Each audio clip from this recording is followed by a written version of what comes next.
মহিলাদের মধ্য থেকে। আমার নাম শান্তি। আমার বন্ধু আব্দুল এখানে নিয়ে এসেছে। আসলে এত মানুষ হবে আমি ভাবতেই পারিনি। সত্যি বলতে বিশাল। যদিও আমার বন্ধু আব্দুলের সাথে কথা বলে কিছু সন্দেহ দূর করেছি। এখানে এসে বিশেষ করে আপনার লেকচার শুনে আমি অভিভূত। আর আমি অভিভূত ইসলামের সত্যে। কিন্তু এখানে আপনি নাম দিয়েছেন পিস, কিন্তু পৃথিবীতে এত সংঘাত চলছে, যখনই আপনি শান্তির কথা বলেন আপনাকে এটা খুঁজতে হবে। আপনি কি মনে করেন না সারা পৃথিবীতে এটা বলা দরকার, মানে পৃথিবীর সবাইকে? বোন বললেন যে তিনি ইসলাম সম্পর্কে কিছু জানলেন তার বন্ধুর কাছে। তিনি এই লেকচারে এসে দর্শক দেখে মুগ্ধ আর অভিভূত বিষয়গুলো জেনে আমার বক্তব্যে এবং বললেন আমাদের কি উচিত নয় শান্তির কথা বলা পুরো পৃথিবী জুড়ে, সারা পৃথিবীতে বড় পরিসরে। বোন যদি সত্যি ভালোবাসা নিয়ে আলোচনা, আমার আলোচনায় মুগ্ধ হন, আমি বলবো, আমি অনুরোধ করব আল্লাহর কাছে নিজের ইচ্ছাকে সমর্পণ করার এই ধর্ম গ্রহণ করতে। যদি ঈশ্বরের কাছে নিজের ইচ্ছাকে সমর্পণ করার এই ধর্ম আপনি গ্রহণ করেন, তবেই সত্যিকারের শান্তি পাবেন। ইসলাম এসেছে মূল শব্দ সালাম থেকে, যার অর্থ শান্তি। এটা আরবি মূল শব্দ সিলম থেকেও এসেছে, যার অর্থ নিজের ইচ্ছাকে ঈশ্বরের কাছে সমর্পণ করা। আর সবচেয়ে ভালো উপায় হচ্ছে নিজের ইচ্ছাকে ঈশ্বরের কাছে সমর্পণ করা। অন্যদের কাছে পরে যাব, প্রথমে আমি আপনার প্রতি আগ্রহী বোন, সরাসরি, কারণ আপনি প্রশ্ন করেছেন। প্রথমে আমি চাইব আপনাকে শান্তিতে আনতে। তাই আমার অনুরোধ, যদি নিজের ইচ্ছাকে সমর্পণ করার বিধান গ্রহণ করেন এবং শান্তির মধ্যে আপনি আসেন। সারা বিশ্বকে বৃহৎ পরিসরে শান্তির কথা বলা, এটা একটা প্রদর্শনী, একটা সম্মেলন। শান্তি ইসলামের লক্ষ্য। আমরা এমন আয়োজন করে থাকি, আর এটা হলো চতুর্থ আয়োজন। এমন আরেকটা বোম্বেতে 2 মাস আগে হয়েছিল, 23শে নভেম্বর থেকে 2রা ডিসেম্বর পর্যন্ত বোম্বেতে। আর এখানে যা দর্শক দেখছেন, শেষ দিনে অনেক অনেক গুণ বেশি ছিল, 2 লাখের মতো। যদি এই দর্শক আপনাকে আকৃষ্ট করে, হয়তো 10,000 বা 15,000, সেটা ছিল 20 গুণ বেশি বোম্বেতে। আমার শেষ দিনের লেকচারে 2 লাখেরও বেশি। বিষয় ছিল শান্তি মানবতার সমাধান, বা ইসলাম কি মানবতার সমাধান। আর আমি আপনার সঙ্গে একমত, এটা খুবই কম। 10,000, 15,000, 2 লাখ ছিল বোম্বেতে, খুবই কম সংখ্যা। এটা আমাদের উচিত এটা পৃথিবীতে প্রচার করা বৃহৎ পরিসরে। এই কারণে 2 বছর আগে আমরা একটা চ্যানেল চালু করেছি আর নাম দিয়েছি পিস টিভি। এই পিস টিভি আলহামদুলিল্লাহ গত 2 বছরে এখন পুরো পৃথিবীতে সম্প্রচার হচ্ছে। এশিয়ার সব দেশে, মধ্যপ্রাচ্যে, আফ্রিকা, অস্ট্রেলিয়া, ইউরোপ, উত্তর আমেরিকা, আলহামদুলিল্লাহ। আর এখন এটা পুরো পৃথিবীর 90% কভার করে, দেখতে পারে যদি তারা দেখতে চায়। 75 মিলিয়নের বেশি দর্শক রয়েছে।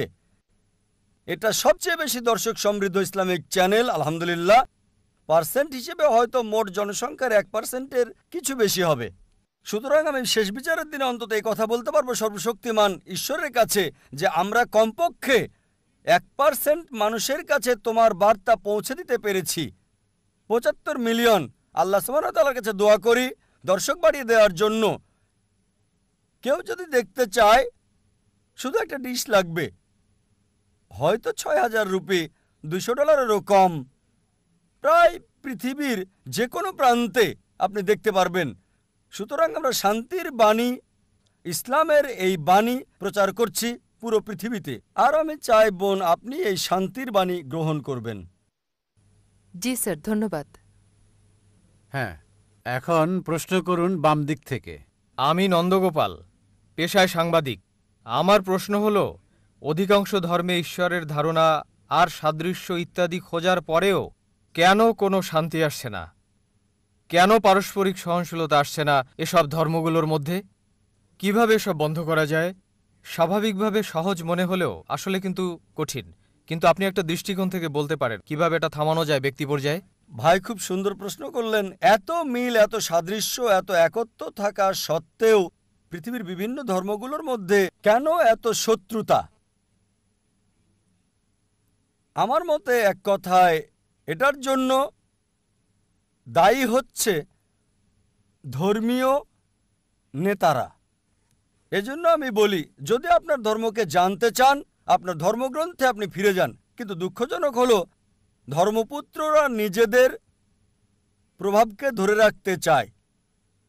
তারা সাধারণ মানুষকে ধর্মগ্রন্থ থেকে দূরে রাখতে চায়, কারণ জনগণ ধর্মগ্রন্থ পড়ে যদি সরাসরি অনুসরণ করে তাহলে তাদের কাছে কে যাবে? তাই সবচেয়ে ভালো উপায় ধর্মগ্রন্থে ফিরে যান, বোঝার চেষ্টা করেন এবং অনুসরণ করেন। আমরা দেখি, যদিও আমরা জানি সব প্রধান ধর্মই বলে যে ঈশ্বর এক, ঈশ্বরের কোনো প্রতিমূর্তি নেই, মূর্তি পূজা করা যাবে না, তারপরও দেখি অধিকাংশ ধর্মই ইসলাম ছাড়া মূর্তি পূজায় বিশ্বাস করে। কেন? কারণ হলো, আমি একটা উদাহরণ দিচ্ছি। যদি একজন হিন্দু গুরুকে জিজ্ঞেস করেন যে বেদ পরিষ্কার করে স্পষ্ট করে বলছে ঈশ্বরের কোনো প্রতিমূর্তি নেই, সে আমাকে বলবে, হ্যাঁ হ্যাঁ ডাক্তার নায়েক, আমি জানি এটা পরিষ্কার নিষেধ, কিন্তু আসে ঈশ্বরের প্রতিমূর্তি নাই উঁচু স্তরের লোকজনের জন্য। নিচু স্তরের লোকজনের জন্য মনোনিবেশ করার জন্য মূর্তি প্রয়োজন। আমি বলি, এটা কোথায় আছে? বলবে, না না না, এটা আমাদের মতবাদ, নিজস্ব মতবাদ। ধর্মীয় গুরুরা নিজস্ব মতবাদ নিয়ে আসে আর বলে মনোনিবেশ করার জন্য মূর্তি দরকার।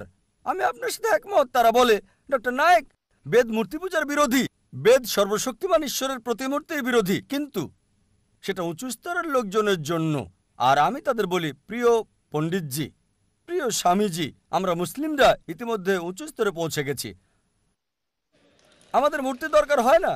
সুতরাং এই অবস্থায় আমাদের যা দরকার, অধিকাংশ ধর্মগুরু বা ধর্মপ্রচারক বা পণ্ডিত অধিকাংশ ধর্মের একই কাজ করে, যা আমি আপনাদের পরিষ্কার করে বলেছি। যীশু খ্রিস্ট বা ঈসা আলাইহিস সালাম কখনোই নিজেকে ঈশ্বর দাবি করেননি। তারপরেও দেখবেন যে পাদ্রীরা বিশ্বাস করতে বলছে যে যীশু খ্রিস্ট আপনার পাপের জন্য মৃত্যুবরণ করেছিলেন, আপনি মুক্তি পাবেন। যীশু খ্রিস্ট বা ঈসা আলাইহিস সালাম কোথায় এটা বলেছেন? আমরা যা দেখি। আর এজন্য আমি হিন্দুদের বলি, বেদে ফিরে যান। খ্রিস্টানকে বলি, আপনারা গ্রন্থে ফিরে যান। আমি জানি পার্থক্যও রয়েছে, আমি বলছি না ধর্মগুলোতে কোনো পার্থক্য নেই। আমি বড় একটা লেকচার দিতে পারবো পার্থক্যগুলো নিয়ে ইসলাম, হিন্দু এবং খ্রিস্টান ধর্মের। তবে আমি যা বলি, সকল মানুষকে কমপক্ষে একটা গ্রন্থকে 100 ভাগ ঈশ্বরের বাণী বলে আপনারা বিশ্বাস করে নিন। অধিকাংশ মানুষেরই এটা মানতে কোনো সমস্যা হবে না। হিন্দুরা বলবে, আমাদের কোনো সমস্যা নেই বেদকে ঈশ্বরের বাণী বলে মানতে। খ্রিস্টানরা বলবে, কোনো সমস্যা নেই বাইবেলকে 100 ভাগ ঈশ্বরের বাণী বলে মানতে। মুসলিমরা বলবে, কোনো সমস্যা নেই কোরআনকে ঈশ্বরের বাণী বলে মানতে। তখন আমি বলি, চলুন আমরা কমপক্ষে এই গ্রন্থগুলোর কমন বিষয়গুলো মেনে চলি, পার্থক্যগুলো নিয়ে পরে দেখা যাবে। অন্তত কমন বিষয়গুলো মানার ব্যাপারে একমত হই। আমার বক্তব্যে কমন বিষয়গুলো আনার চেষ্টা করি আমি, এবং তুলে ধরি সব প্রধান ধর্মগ্রন্থগুলো, হোক সেটা হিন্দুইজম, ক্রিশ্চিয়ানিটি, জুডাইজম, পার্সিইজম, শিখিজম, ইসলাম, সবগুলোই বলছে ঈশ্বর এক, তার কোনো মূর্তি নেই, তাকে কেউ জন্ম দেয়নি, তার কোনো পিতামাতা নেই। চলুন এক ঈশ্বরের উপাসনা করি। সব প্রধান ধর্মগ্রন্থগুলো, জুডাইজম, ক্রিশ্চিয়ানিটি, হিন্দুইজম, বুদ্ধিজম, পার্সিজম, এগুলো বলছে যে পৃথিবীতে একজন নবী আসবেন, তার নাম মুহাম্মদ সাল্লাল্লাহু আলাইহি সাল্লাম।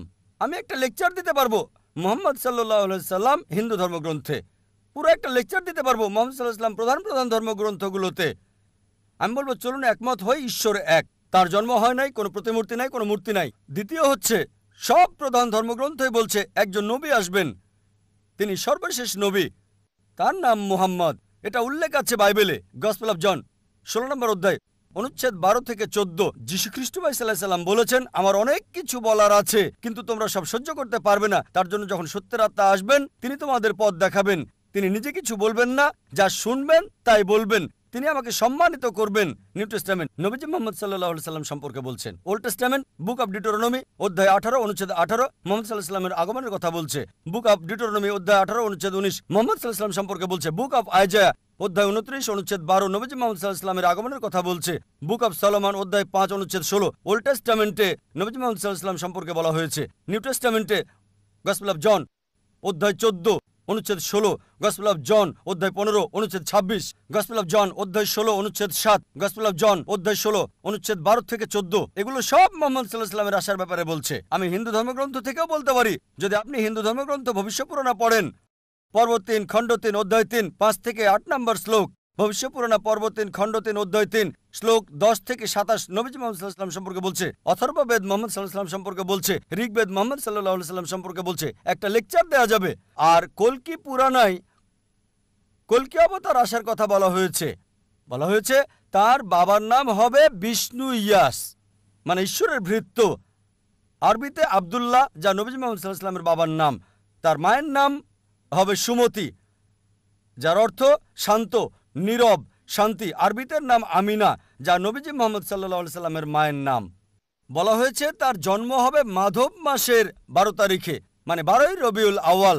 আরও বলা হয়েছে তার 4 জন সহচর থাকবে, মানে প্রথম 4 খলিফায়ে রাশিদিন। বলা হয়েছে তিনি জন্মগ্রহণ করবেন শান্তির শহর মক্কায়। আরও বলা হয়েছে তার জন্ম হবে মক্কার প্রধান গোত্রে।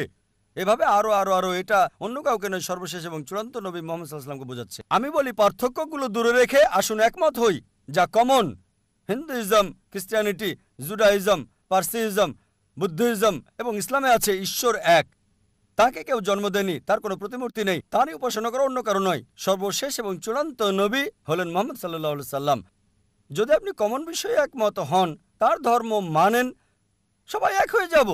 কিন্তু সেই সব লোক যারা ধর্মের ঠিকাদার মানে ধর্মের প্রচারক, তারা তাদের ক্ষমতা হারাতে চায় না।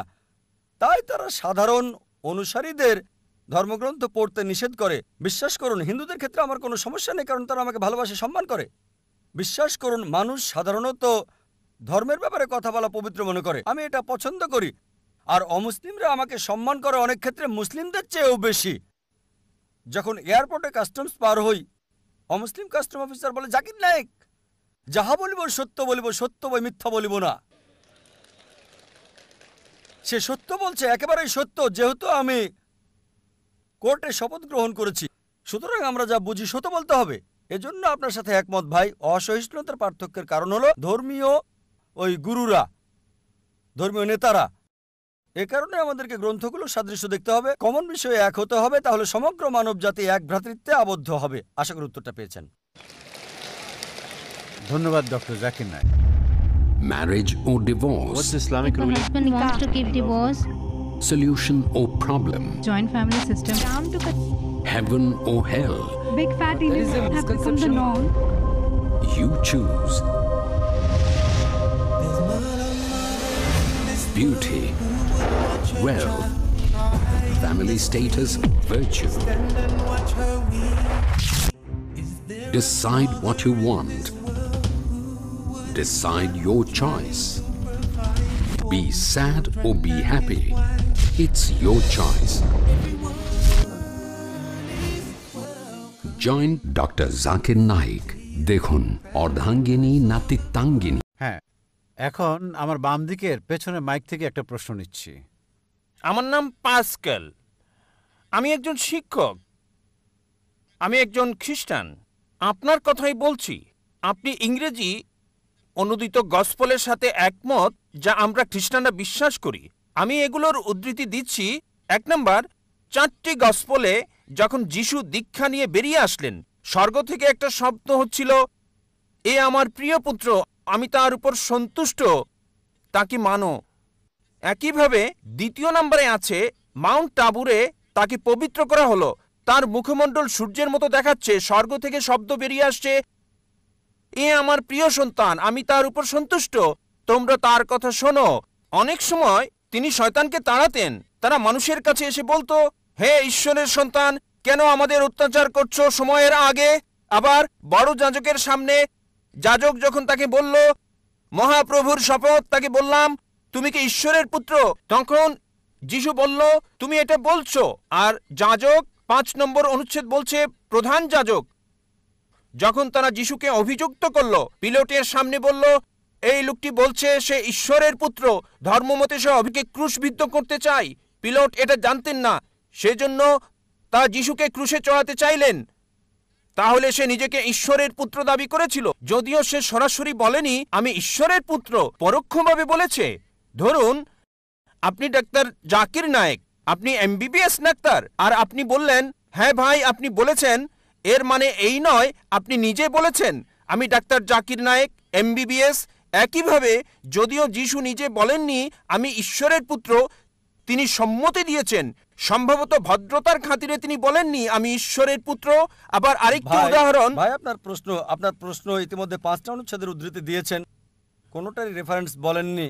না না আমি এটার জন্য প্রস্তুত না, তাই আর বলছি না। আমি রেফারেন্সটা বলে দেবো, কোনো সমস্যা নেই, আমি রেফারেন্সটা বলে দেবো, আপনাকে সাহায্য করবো ভাই, আমি আপনাকে সাহায্য করতে চাই ভাই, কোনো সমস্যা নেই। আপনার প্রশ্নটা কি? আপনি কি এই 5টা অনুচ্ছেদ বলে বোঝাতে যাচ্ছেন যিশু ঈশ্বর দাবি করেছিলেন? হ্যাঁ। ঠিক আছে, আমি উত্তর দিচ্ছি।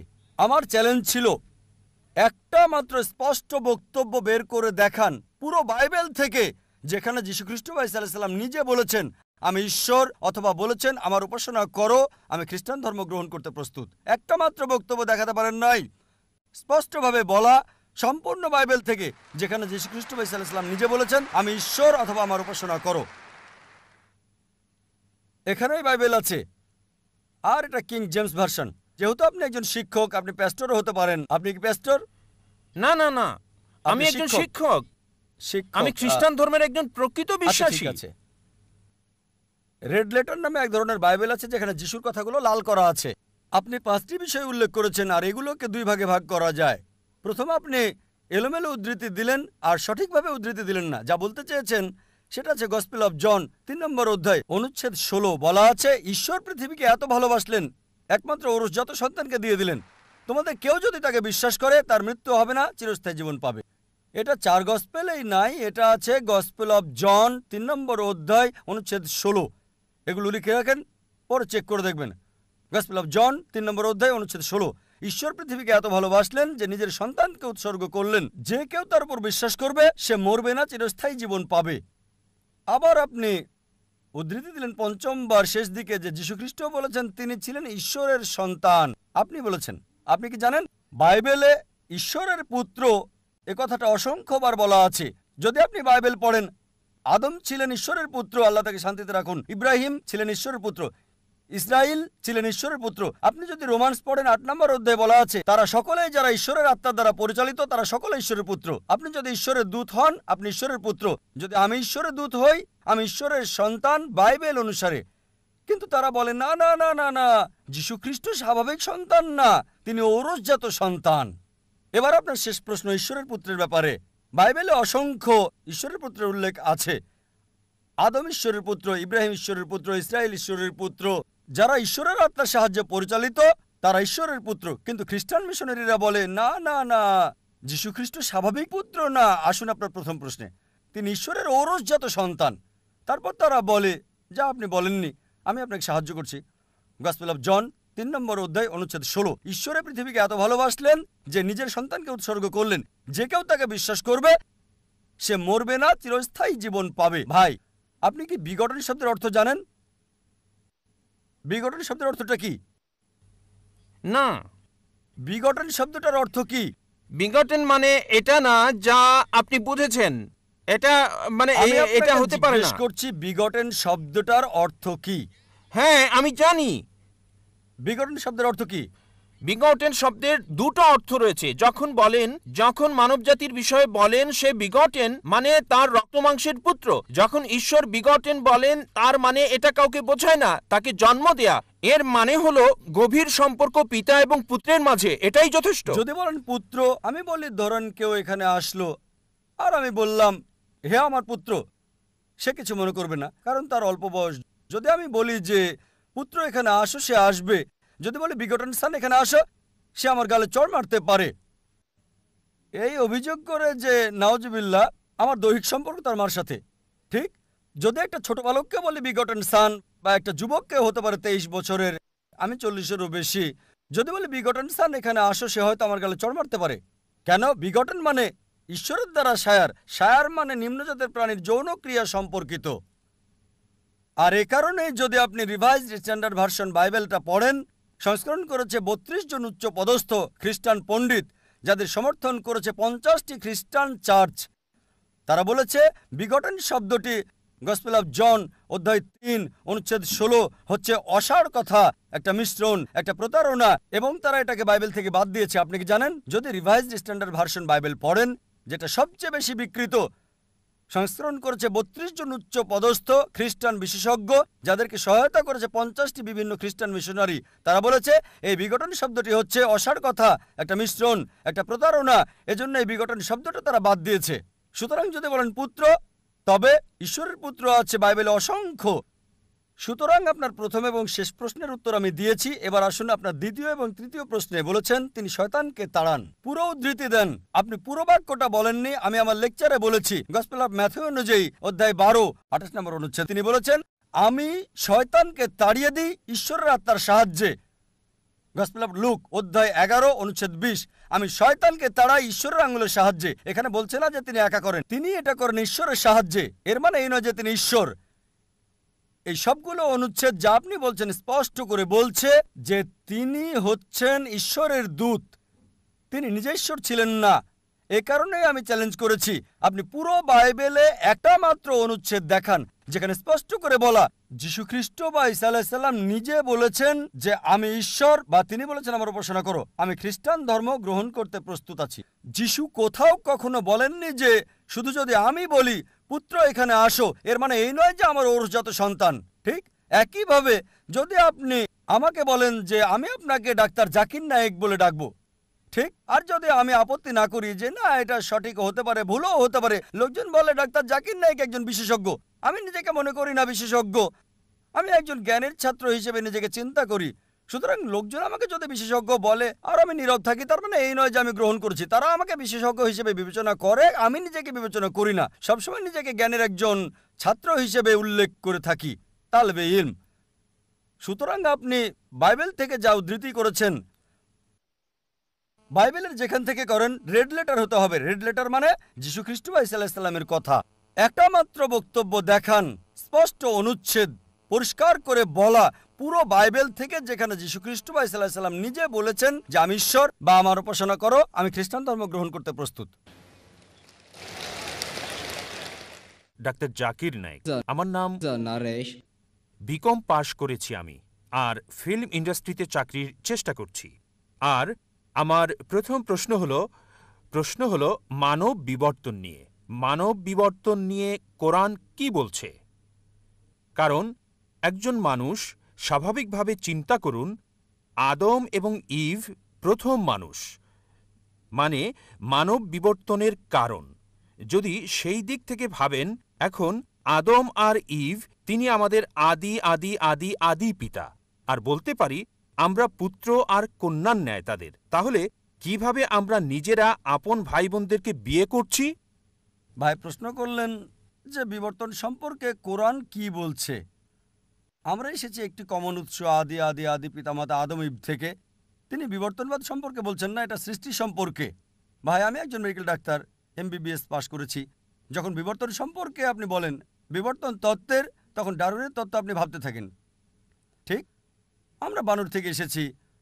যদি প্রশ্ন এটা হয় তবে আমার ভিডিও ক্যাসেট দেখতে পারেন, কোরআন ও আধুনিক বিজ্ঞান, সেখানে বিস্তারিত বলেছি যে সেই থিওরিটা ভুল প্রমাণিত হয়েছে, ডারউইনের থিওরি। আপনার প্রশ্ন হলো যদি আমাদের উৎস হয় একই আদি আদি আদি পিতামাতা আদম এবং ইভ, তবে কিভাবে আমরা ভাই বোনের মাঝে বিবাহ দেই? এটা আপনার প্রশ্ন। ঠিক, এটা বানরের সাথে সংশ্লিষ্ট না, নয়। এটা বানরের সাথে সংশ্লিষ্ট না। বানরের প্রশ্নে কোরআন এবং আধুনিক বিজ্ঞান দেখতে পারেন। আল্লাহ বলেন পবিত্র কোরআনে সূরা হুজরাতের 49 নম্বর সূরা 13 নম্বর আয়াতে, ইয়া আইয়ুহান নাসু ইন্না খালাকনাকুম মিন যাকরিন ওয়া উনসা ওয়া জালনাকুম শুউবান ওয়া কাবাইলা লিতারাফু ইন্না আক্রামাকুম ইনদাল্লাহি আতকাকুম ইন্নাল্লাহা আলিমুন খাবীর। হে মানব জাতি, আমি তোমাদের সৃষ্টি করেছি এক জোড়া পুরুষ এবং নারী থেকে। আদম এবং ইভের কথা বলছে, আল্লাহ তাদের শান্তিতে রাখুন। হে মানব জাতি, আমি তোমাদের সৃষ্টি করেছি এক জোড়া নারী এবং পুরুষ থেকে, এবং তোমাদেরকে বিভক্ত করেছে জাতীয় গোত্রে, যাতে তোমরা একে অপরকে চিনতে পারো, একে অপরকে মন্দ বলবে না। আল্লাহ তাআলার কাছে সেই বেশি সম্মানিত যার তাকওয়া বেশি, খোদাভীরুতা আছে। এবার আপনার প্রশ্নে আসি, যদি আমরা একই উৎস আদি আদি আদি পিতামাতা থেকে আসি, তবে কিভাবে আমরা ভাই বোনদের বিয়ে করছি? এখন বিজ্ঞান আমাদের বলে, যদি আপনি আপনজন ভাই বোন বিয়ে করেন তবে জেনেটিক সমস্যাটা খুব বেশি দেখা দিতে। এ কারণে ইসলাম সহ অন্যান্য প্রধান ধর্মগুলোতেও আপনজন ভাই বোনের মধ্যে বিয়ে করাটা একেবারে নিষিদ্ধ। আপনজনকে বিয়ে করা এটা নিষিদ্ধ। কোরআন বলছে সূরা নিসা 4 নম্বর সূরা 22, 23, 24 নম্বর আয়াতে বলা হয়েছে, তোমাদের জন্য বিয়ে নিষিদ্ধ তোমাদের মাকে, তোমাদের ফুফুকে বিয়ে করতে পারবে না, তোমাদের খালা, আপন বোনকে বিয়ে করা বৈধ নয়। এভাবে আপনদের নাম বলা হয়েছে, একেবারে রক্তের কেউ। এটা কোরআন নিষিদ্ধ করেছে, অনেক ধর্মই নিষিদ্ধ করেছে। এবার চলুন আত্মীয়দের মাঝে বিয়ে করার বিষয়ে একটু জেনে দেখি। এটা ইসলাম নিষিদ্ধ করে না। তৃতীয়, চতুর্থ, পঞ্চম স্তরে অধিকাংশ ধর্ম নিষিদ্ধ করে না, কিন্তু কিছু ধর্ম আপন চাচাতো ভাই বোনের মধ্যে নিষিদ্ধ করেছে। বর্তমান সময়ে বিজ্ঞান আমাদের বলে যে যদি আপনজনদের মধ্যে বিয়ে হয় তাহলে ভাই বোন, ফুফু, খালা, জেনেটিক সমস্যার সম্ভাবনা অনেক বেশি থাকবে। আর যদি এমন হয় যে চাচাতো ভাই বোনের মধ্যে, তখন সম্ভাবনাটা কম থাকে, তবে আছে। তৃতীয়, চতুর্থ আর পঞ্চম স্তরে কোনো সমস্যা নেই। যদি আপনি অপরিচিত কাউকে বিয়ে করেন, সম্পর্কের বাইরের কাউকে, অপরিচিতদের মধ্যে, তারপরও জেনেটিক সমস্যা হতে পারে, এটা অন্য বিষয়, কিন্তু হতে পারে। সুতরাং কোরআনের এই আয়াত যেটা বলছে আদম এবং ইভ আমাদের সবার আদি আদি উৎস, এর জন্য আমরা সবাই মানবজাতি, ভাই ভাই। ইয়া আইয়ুহান নাস, আমরা সবাই মানুষেরা ভাই ভাই। এই মানবতার ভাই ভাই হিসেবে যদি নিয়ম মেনে বিয়ে করা হয় তাহলে কোনো সমস্যা নাই। আমি আপনার সাথে একমত, যদিও সব মানুষই আপনার ভাই বোন হতে পারে, তৃতীয়, চতুর্থ, পঞ্চম, দশম, শত শত, হাজার হাজার, লক্ষ লক্ষ, যাই হোক, আমরা হচ্ছে একটা বড় পরিবার, কিন্তু তাদেরকে বিয়ে করতে কোনো নিষেধ নাই, এমনকি বৈজ্ঞানিকভাবেও কোনো সমস্যা নাই। শুধু আপনজনদের মাঝে বিয়ে করলে আপন ভাই বা আপন ফুপু, আপন খালা, জেনেটিক সমস্যার সম্ভাবনা রয়েছে, কিন্তু অন্যদের ক্ষেত্রে নাই। তাই আমি আপনার সঙ্গে একমত, আমরা সবাই মানবজাতি, মানুষ হিসেবে ভাই ভাই, তবে তাদের বিয়ে করতে সমস্যা নাই, ইসলামে নিষেধ নাই, এমনকি বিজ্ঞানও সমর্থন করে। আশা করি আপনার উত্তরটা পেয়েছেন। পুরস্কার, যে ব্যক্তি তাগুতকে অস্বীকার করলো, উদারতা, ইবাদত ওই বিষয়েই করব আমি যে বিষয়ে মুহাম্মদ সাল্লাল্লাহু আলাইহি সাল্লাম শরীয়ত হিসাবে প্রবর্তন করেছেন। ভালো খবর, তারা এই পৃথিবীতে এবং কিয়ামতের মাঠে নিরাপত্তা পেয়ে গেল। ওহুম মুহতাদুন, তারাই হলো হেদায়েত প্রাপ্ত। মুজাফফর বিন মুহসিন। তোমরা শক্ত করে ধরো হাবলুল্লাহটাকে, এটাই হলো ইসলাম, এটাই হলো দ্বীন, এটাই হলো শরীয়ত। মুমিনদের জন্য যা মহান আল্লাহ পছন্দ করেন। দেখুন শরিয়াতের মর্যাদা। এখন একটা প্রশ্ন নিতে পারি আমার বাম দিকের ভাই থেকে? আমি মিস্টার রবীন্দ্রন, একজন সমাজকর্মী। আমি পিস অর্গানাইজেশনকে ধন্যবাদ জানাই এবং বন্ধু এরিয়ার ইঙ্গারকে। আমি ইতিমধ্যে বিষয়গুলো উল্লেখ করেছি আমার জার্নালে সর্বশক্তিমান এক ঈশ্বর প্রসঙ্গে। আমার একটি প্রশ্ন, ইসলামের অলৌকিকত্ব কি? যেমন সং অব সলোমন 5 অধ্যায় 16 অনুচ্ছেদে আছে।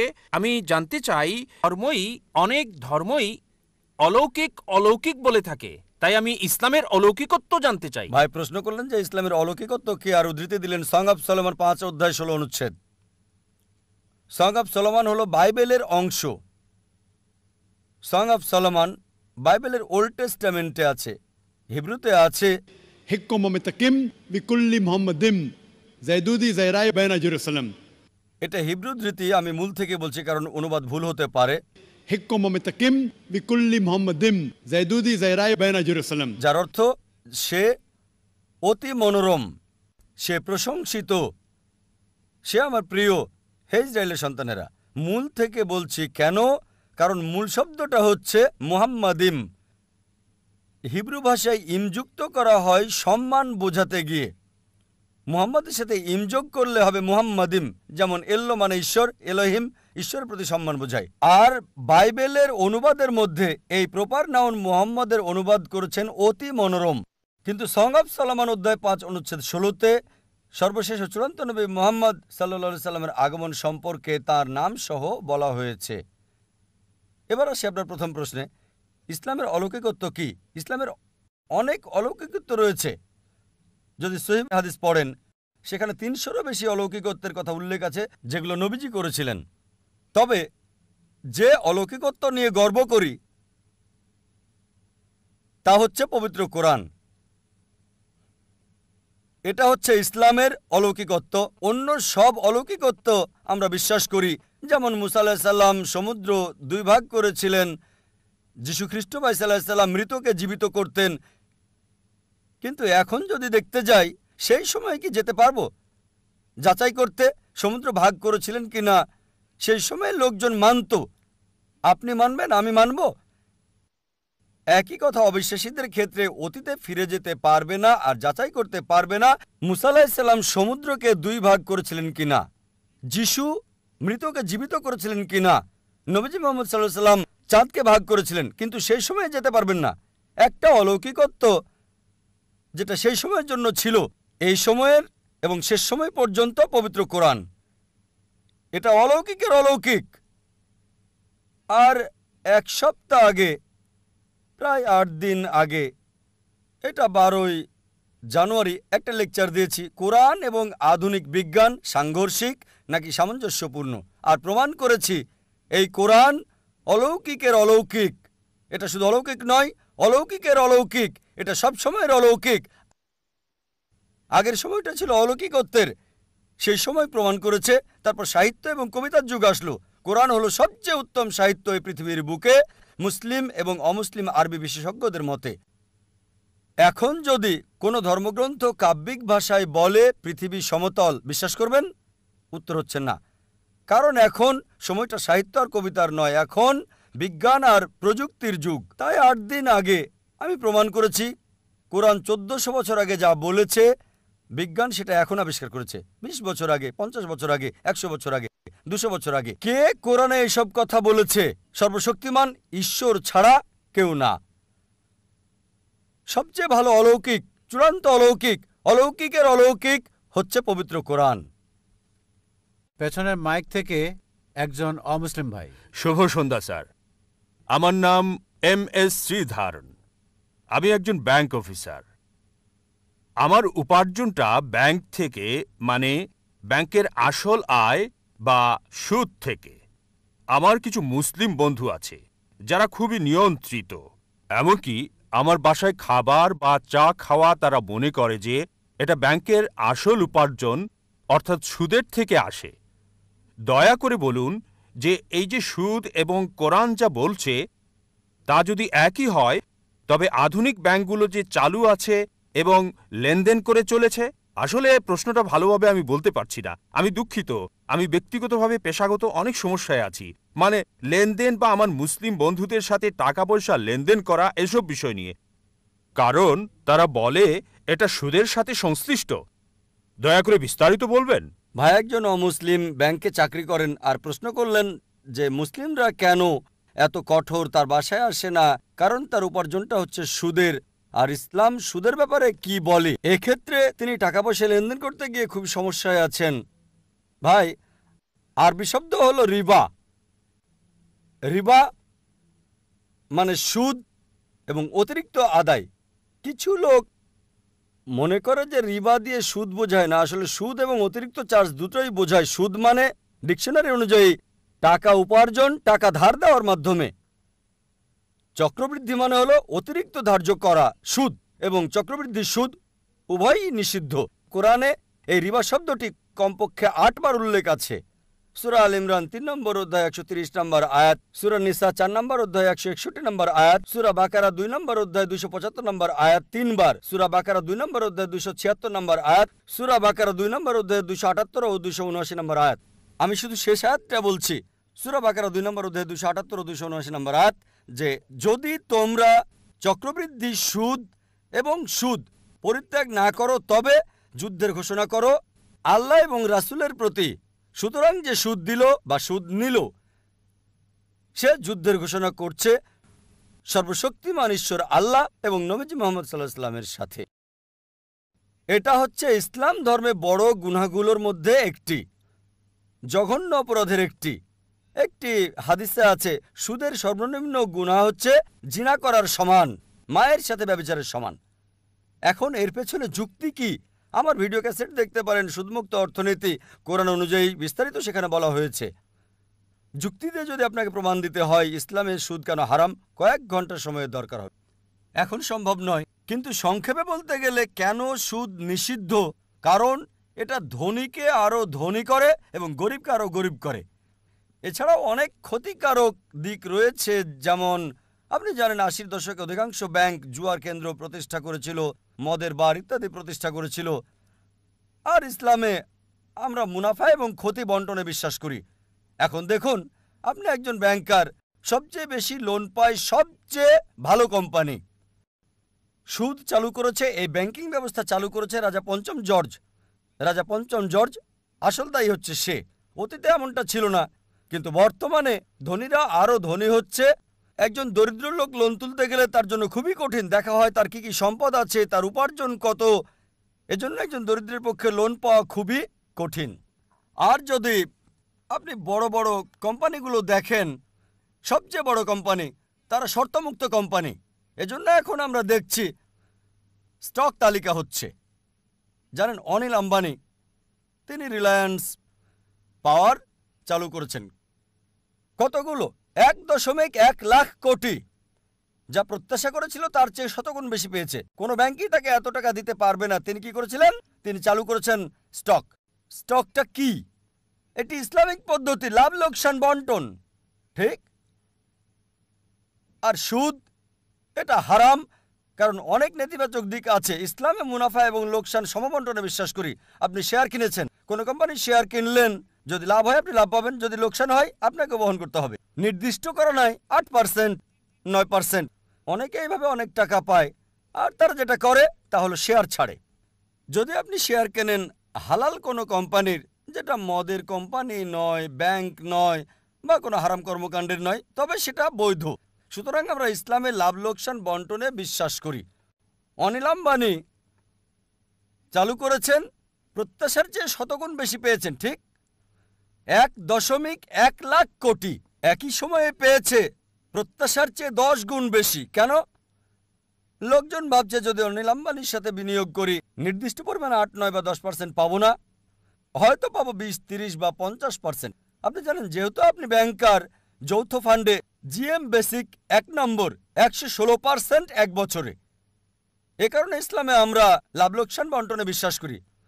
আর এজন্যই রিবা, নির্দিষ্ট সুদ, নির্দিষ্ট টাকা ধার দেওয়ার মাধ্যমে নির্ধারিত পরিমাণ উপার্জন হারাম। বিস্তারিত জানতে আমার ভিডিও ক্যাসেট দেখতে পারেন। কোরআনের বর্ণনায় সুদমুক্ত অর্থনীতি। এ কারণে যদি আপনি আপনার ব্যাংকে প্রচলিত ব্যবস্থা থেকে ইসলামিক ব্যবস্থায় রূপান্তর করেন, ইনশাল্লাহ আপনি মুসলিম কাস্টমার পাবেন, ইনশাল্লাহ।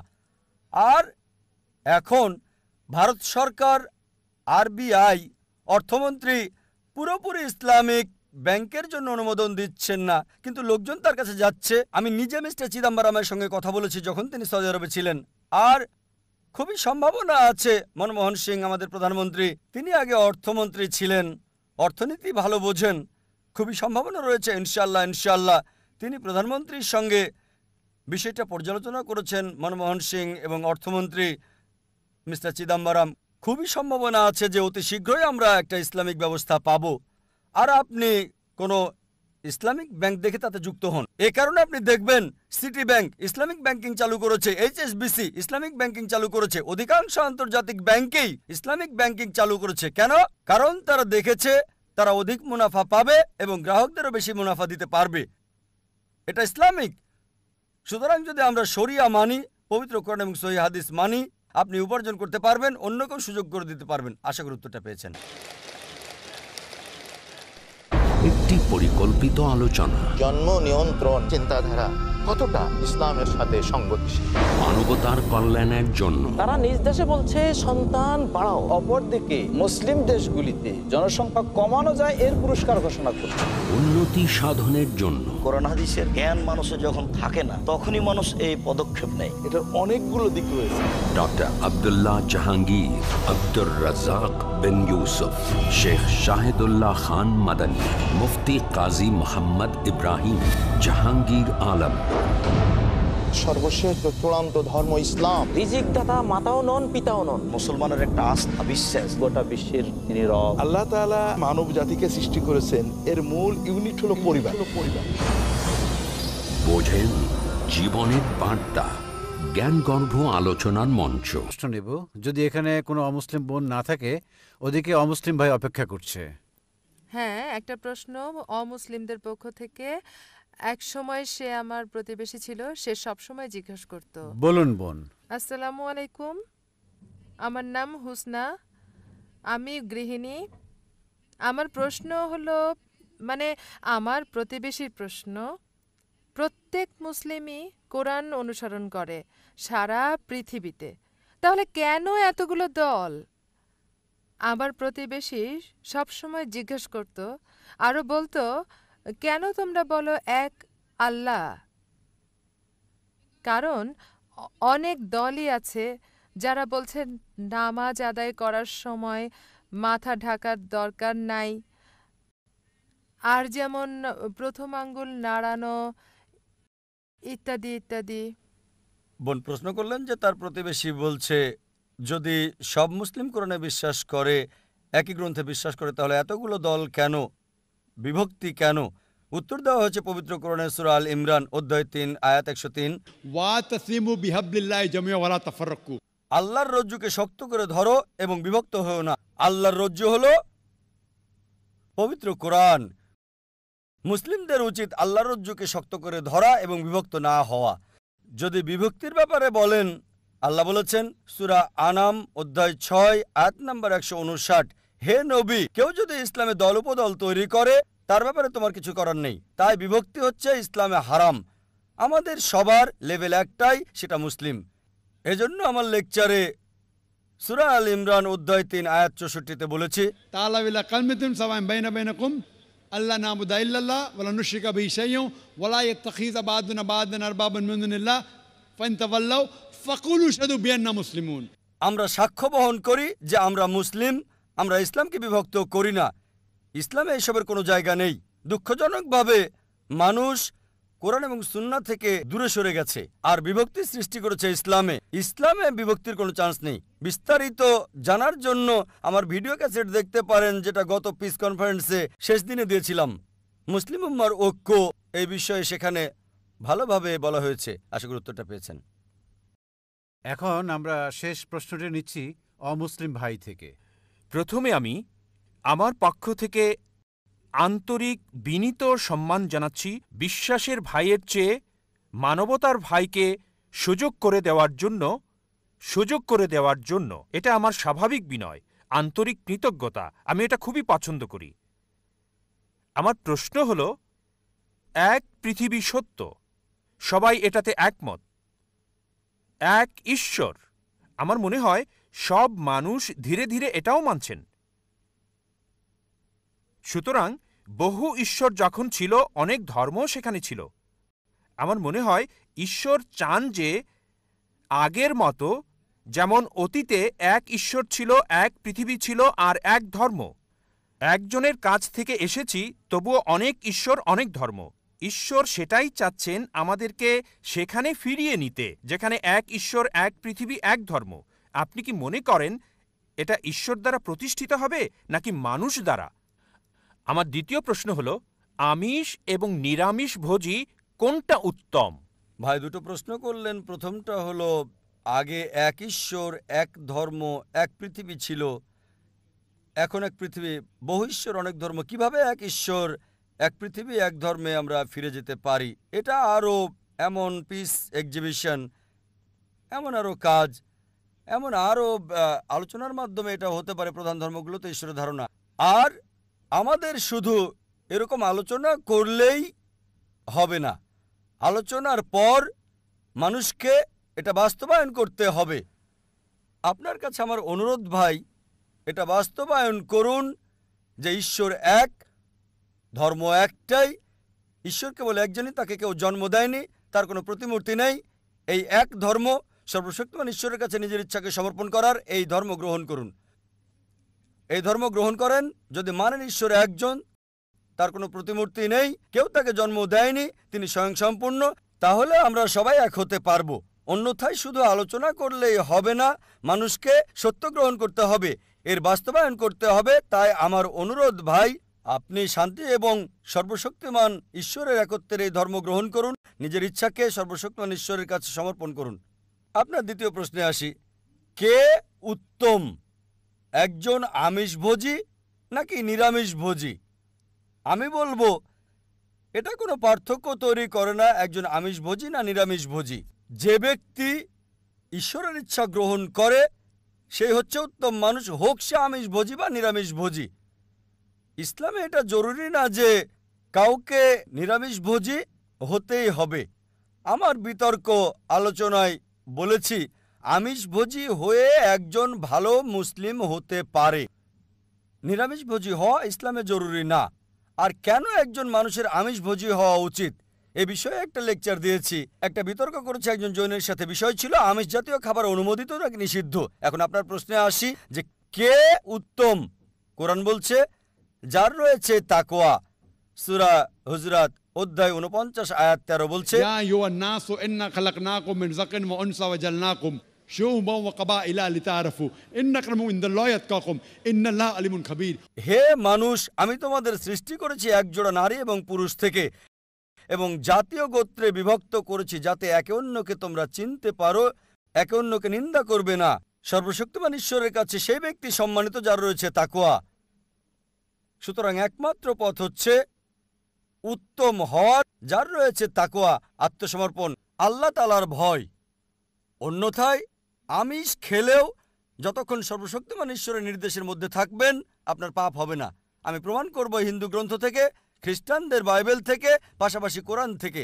সুতরাং মূল কথা হচ্ছে সেই উত্তম যার রয়েছে তাকওয়া, যার ভয় আছে, খোদাভীরুতা আছে। আশা করি উত্তরটা পেয়েছেন। ওয়া আখিরি দাওয়ানা আলহামদুলিল্লাহ রাব্বিল আলামিন। ধন্যবাদ সবাইকে। সুন্দর দর্শক সমাগম হয়েছে এই চেন্নাইয়ে। ধন্যবাদ।